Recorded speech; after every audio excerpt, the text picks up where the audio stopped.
Hi. So I just had to browse through a couple of the previous pages to make sure I know what's going on in Abel's Island. We're about to start chapter 10. And if you remember, the exciting thing that happened in the previous chapter was he found something. What did he find? What did he do with it? Early next morning, Abel raced back to the book, removed the leaves, and took up reading where he had left off. The masked ball was a happy affair, even though there was talk among the guests of a possible war. I have an idea of what book this might be, but I'm not sure. The main character was a captain in his country's army. He was snout over claws in love with a beautiful young lady bear with whom he danced a couple of waltzes. Or maybe I don't know what this book is. Abel had to laugh over one of the bears who was masquerading as a mouse. What he read made him wistful for his normal life, but he still enjoyed reading. I've been feeling that lately when I've been reading some books that are making me think about when life isn't like it is right now, but I still enjoy sort of escaping to those places. After hopping from side to side, eagerly devouring the words, he forced himself to stop at the close of the chapter. He recovered the book with the leaves and went home.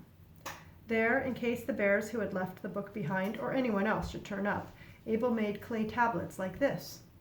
Abelard Hassam de Chirico Flint. So that's his name, and then he put a little arrow there, I guess, pointing, and baked them in his fire. The next day the signs were placed in well-chosen parts of the island, leaning against trees or stones, with the arrow always pointing to his home, the log. He had to drag the tablets along the ground with a rope, they were so large.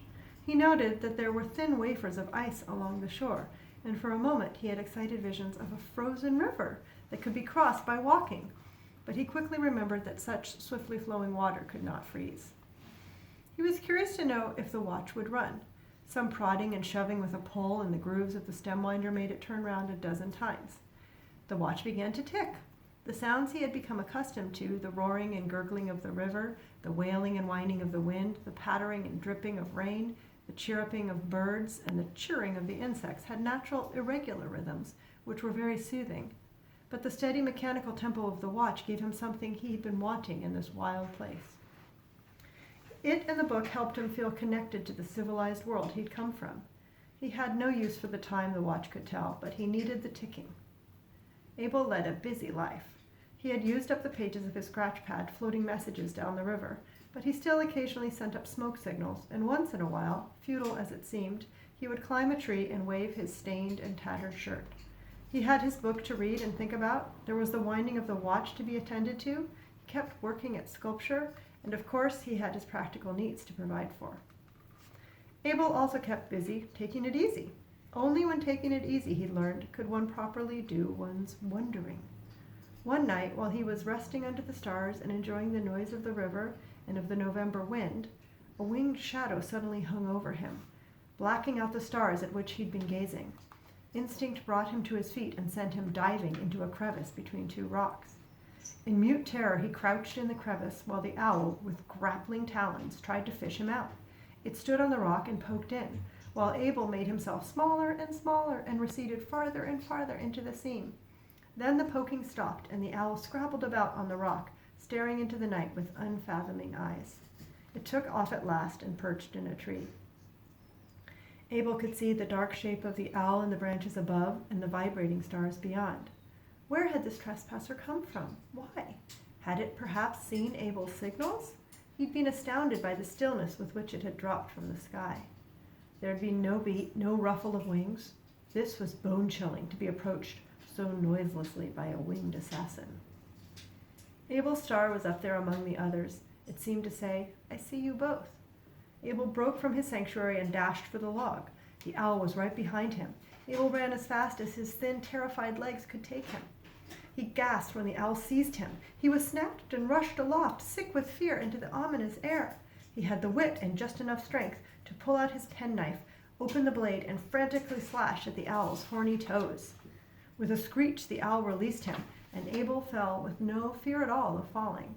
He scrambled with awkward haste to his house, plunged in, and barred the entrance with stones.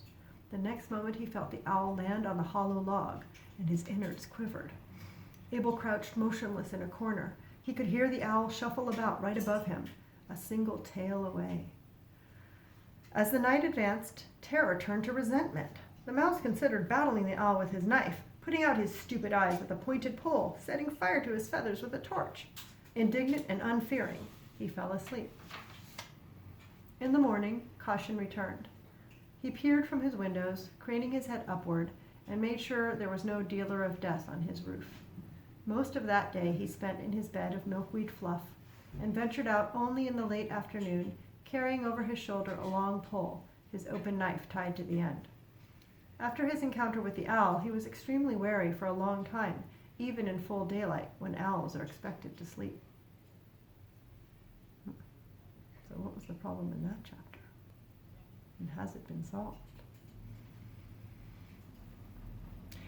I'm wondering if, so Abel seems to be like a person in the form of a mouse, but I mean basically he's like a person, kind of like Frog and Toad are kind of really people, but they happen to be a frog and a toad. But Abel has said that some creatures are wild, so they're not like him, they're not actually people. So I wonder if an owl is another person type animal, or if it's actually a wild animal.